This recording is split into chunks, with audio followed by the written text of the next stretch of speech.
You wake up every morning believing your financial decisions are your own. You choose when to work, what to buy, what to save, and what to ignore. But beneath those choices is a quieter structure, one that does not argue or persuade. It simply waits. This is not the economy you read about. This is the one that notices what you tolerate, how long you hesitate, and when you look away. By the time most people realize it exists, it has already made its calculations. Chapter 1. The Arrangement. Consider a city that never announces its rules.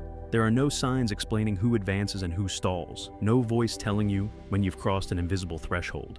Yet, patterns emerge. Some people move forward with little friction, while others remain suspended despite effort. The difference is rarely intelligence or ambition.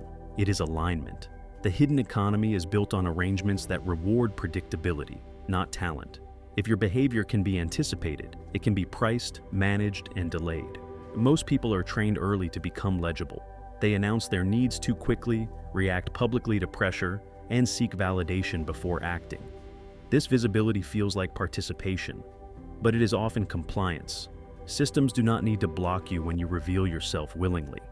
They only need to record you. Chapter 2. The Cost of Exposure. There is a moment most people remember but rarely analyze. The first time they explained their financial stress out loud. The first time they justified a compromise they knew was permanent. The first time urgency replaced strategy. These moments feel human, even honest. But in the hidden economy, they are signals. Exposure carries a cost. Not because vulnerability is weak, but because systems are optimized to respond to it. When you move loudly, you invite correction.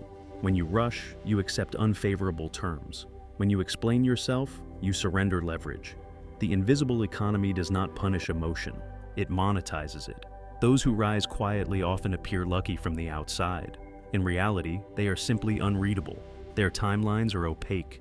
Their decisions are made before they are discussed. By the time their outcomes are visible, the system can no longer interfere. Chapter 3. Silence as Structure. Silence is often misunderstood as passivity. In truth, it is a form of structure. In financial systems, silence creates asymmetry. When one side reveals intentions and the other withholds them, power shifts without confrontation. This is why institutions prefer constant disclosure from individuals while offering minimal clarity in return. Think of contracts, algorithms, pricing models. They do not explain themselves, they operate. The people who thrive within these systems adopt the same posture. They reduce unnecessary communication. They limit emotional broadcasting. They allow outcomes to speak instead of intentions. Silence is not the absence of action. It is the absence of negotiation with forces that benefit from your reaction. Chapter 4. The Discipline of Delay. The hidden economy rewards those who can delay gratification, response, and recognition. Not as a moral virtue, but as a tactical advantage. Every system is built to extract value quickly, from attention, from labor, from urgency. Delay disrupts this extraction.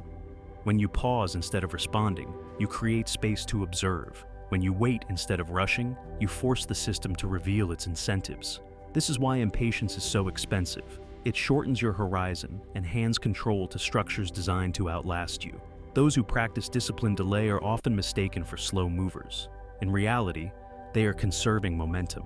They move when resistance is lowest, not when pressure is highest. Chapter 5. Identity as Currency. One of the most overlooked mechanisms in the invisible economy is identity. Not who you are privately, but how consistently you act publicly. Systems prefer stable identities. They reward those who remain within defined categories and penalize those who resist classification. If you are always available, availability becomes your price. If you are always agreeable, agreement becomes expected. If you are always visible, visibility replaces value. The hidden economy does not ask who you want to be. It reinforces who you already are. Change then becomes costly not because it is difficult, but because it disrupts predictability. This is why many people feel financially trapped without understanding why.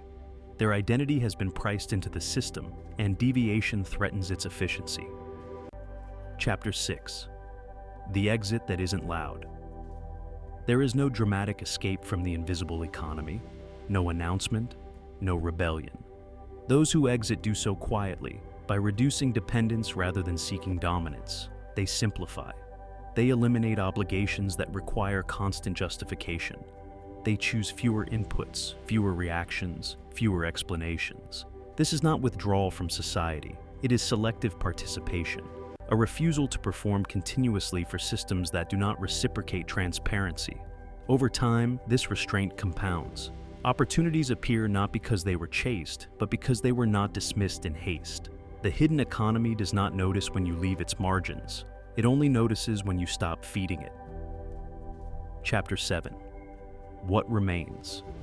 What remains after visibility is reduced, reactions are controlled, and identity is clarified is not freedom in the dramatic sense. It is leverage. Quiet, durable, and difficult to reverse. The kind of leverage that does not depend on attention or approval. Most people will never see this economy because it does not announce itself. It does not trend. It does not reward performance. It rewards alignment, restraint, and timing. It waits for those willing to observe longer than they speak. And once you recognize it, the question is no longer how to win within it. The question becomes how much of yourself you are willing to remove from it without explanation.